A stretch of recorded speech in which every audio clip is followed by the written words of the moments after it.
On the screen up there, you're talking about close to $1 million for one of the fire trucks, and it's a big payment over many, many years, so it's quite an expense. The next item is the sanitation department. As you know, the bill was about $16 a month. It was $11 a month prior to that. That sanitation bill had not been raised since 1992. If you live in the city of Parkersburg, you know that the sanitation department picks up 6 bags and they'll pick up 60 bags. If you put your couch out there, they pick it up. If you put your water tank out there, they pick it up. I mean, it certainly is a full service issue with the sanitation department. On top of that, we have a recycling department, which comes at a cost. Several years ago, the state mandated that Class II cities the size of Parkersburg operate a recycling center. Now, when they mandated this, they didn't say, by the way, here's your money to build it. They said, you're going to do it. You're a Class II city. You have to. And therefore, the city of Parkersburg 10 or 12 years ago took out a loan and built a $1.7 million recycling center that never makes money. Plus the equipment that goes in it, the baling machines, the sorting machines, come at a very high cost of $200,000 each. And again, there's the state gave no money with this mandate. The federal government gave us no money. We do get grants from time to time from the state, but the cost is going to be on the backs of the city and the citizens, and that's been the case.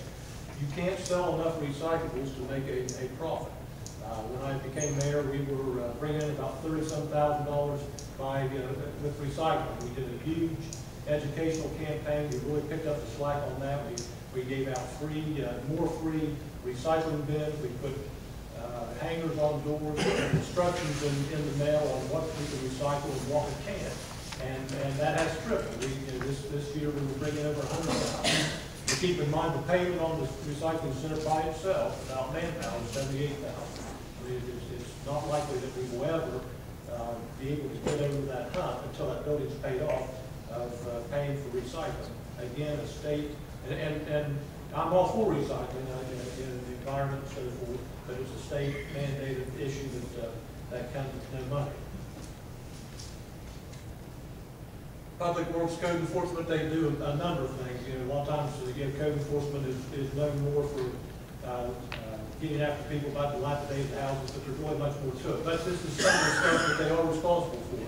There are old abandoned houses all over the city, and people would like to see them torn down, and we would too. But the city bears the cost of demolition. The building enforcement agency part of the city, we go through a very lengthy process when somebody abandons the house. There's a lot of public notice. You have to give the owner every opportunity to fix the house up and so forth. And at the end of the day, if they don't, the city does have the option of going through the demolition process, taking that property and demolishing it. Generally, it costs about $8,000 to $10,000 to demolish a house, and the city pays that. Your taxpayers pay, or your taxes pay for that as well. The problem is that once that's done, the property inside the city, because most of the places only have a 30-foot frontage, are only worth about $2,000, and that's what we sell for. So we're always taking a loss of at least $6,000 on demolition. If it's a fire, if it's a house that's been burnt, then the material that is demolished, the houses have to go to a special landfill. You just can't dump it anywhere because of EPA regulations. So it costs us even more for the demolition, also even more to have it put in the landfill. That one photograph is is one of the few houses that we run into out here where people absolutely are hoarders and collect, and they even buy new things and throw them right out in their yard, and that's the result. That top right-hand picture is absolutely the result of somebody is putting trash in the yard.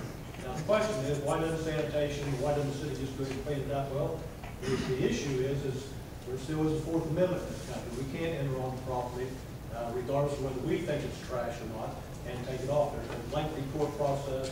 Had to go to circuit court on this issue and get a circuit court judge to order or allow the city to go in and clean it up, and we did it, of course, at your expense, our expense.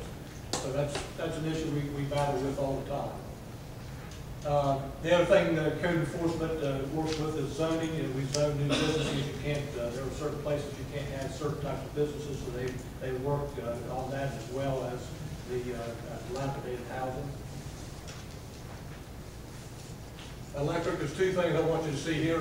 First and foremost, I'll let you know that we do a lot of wiring. We have 3 people in the electric department. We do all the city work, but more importantly than that, we're responsible for all the street lights.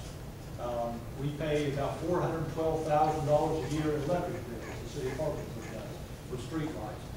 The street lights aren't free. That's not something that Allegheny Power or any other power company has given as a gift to the city.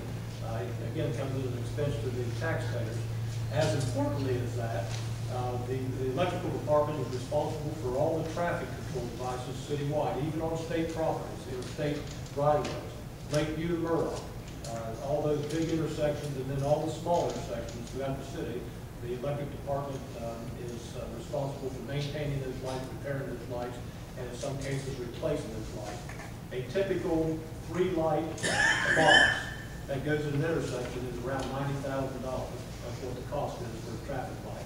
You get to an intersection such as Lakeview and Murdoch, of course the state sometimes bears the cost certainly on state routes, but you're talking about $400,000, $500,000, $600,000 for traffic lights to actually be replaced and replace the whole thing. So they do 2 things: the lighting in the city, everyone, the streets are lit up, and also the traffic lights.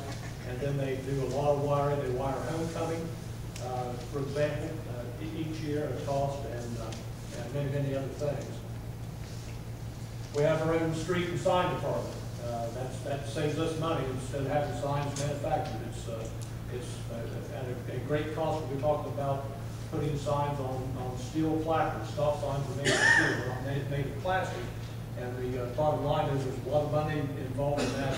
And we have some operators that have a CAD operation over their computer system, and that they're able to make these signs, and again save a little bit of money. We stripe our own streets, and sometimes you'll see a little wiggle in the lines, and I will tell you that's because as they're striping the streets, they'll have an oncoming car that doesn't see them, and they have to get out of the way occasionally. So I get that complaint from time to time. But we do all this inside. We have a full-service street department, street maintenance department. It's actually more than that. It's supposed to be a street maintenance department, but we end up sometimes even building some streets out of necessity from time to time. And this garage is at Camden Avenue and Pike Street. In the top left, that's Mary Street. You know, we're surprised about once a month with the collapse of the street. It's a stormwater system. The city of Parkersburg is responsible for a very large underground stormwater system. In many cases, is over a century old. And in some cases, it's so old we don't even know where the lines are. From time to time, what happens is it's unknown to everybody. There's a break in the line, or there's a void in the line, and over time, the rainwater underwashes a street, and all of a sudden, it collapses. And that's what happened on Mary Street. That hole you're looking at cost us $55,000 to repair. We did some of it, but a lot of it has to be by contract. And believe it or not, the cost of doing that is pretty significant to the city. As a matter of fact, you as a private individual can have about anything built at a cost much less than the government. There